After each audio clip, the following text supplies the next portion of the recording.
আচ্ছা, এই যে আমাকে তারেক আঙ্কেল তো দেশে নাই, এত মনে হয় চীনে এখন।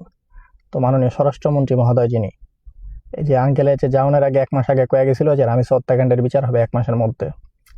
বিচারের কি অবস্থা? বিচার কি কার্যকর হয়েছে? তার হত্যাকাণ্ডের মানে ফাঁসি কি কার্যকর হয়েছে?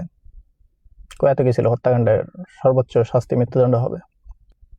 ওর এই যে জেলে রাখা সরকারি টাকায় মানে জনগণের টাকায় খাওয়াইতেছেন পড়াইতেছেন, এটা জনগণের লস না? এই জিনিসগুলো আপনারা কেন নজরে নিচ্ছেন না? এটা গেল গেল, যেটা নজরে নেওয়ার দরকার এটা লইতেছেন না। লইছেন কোনটা? আপনার ওই কালকে না পরশু দিন জানি দেখলাম যে পিচ্ছি এক পোলা ওই নাকি পোস্ট দিছে জাইমারে নিয়ে, একটা বাজে পোস্ট দিছে। এটা কাউরে নিয়ে দেওয়া উচিত না, কোনো মেয়েরই না, এটা প্রধানমন্ত্রী মায় হোক আর যে মায় হোক দেওয়া উচিত না। কিন্তু ঘটনা ওই জায়গায় না, ঘটনা হইতেছে যে এটা একটা লীগ অথবা দলের, ছাত্র দলের অথবা লীগের কেউ একজন প্রোপাগান্ডা ছড়াইছে।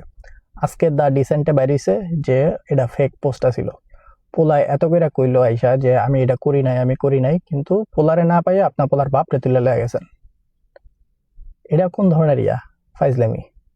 অপরাধ করছে যদি কইরাও থাকে, করছে পোলায়, পোলাও করে নাই, করছে আর একজন। আপনারা ফ্যাক্ট চেকিং এর প্রয়োজন মনে করেন নাই, আইসা ফ্যাক্ট চেকিং করার আগে আইসাই উড়াই লয়ে গেলেন, তাও আবার পোলার বাপরে, পোলারেও না। প্রধানমন্ত্রীর মায়েরে নিয়ে কইছে দেখা, আর এক সাধারণ জনগণের মায়েরে যে গলা কাইটটা বাচ্চারে রেপ করে ফাঁসাইলো, ওটার কি অবস্থা?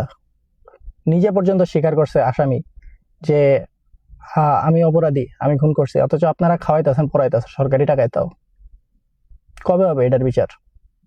যেটার দরকার সেটা পারেন না।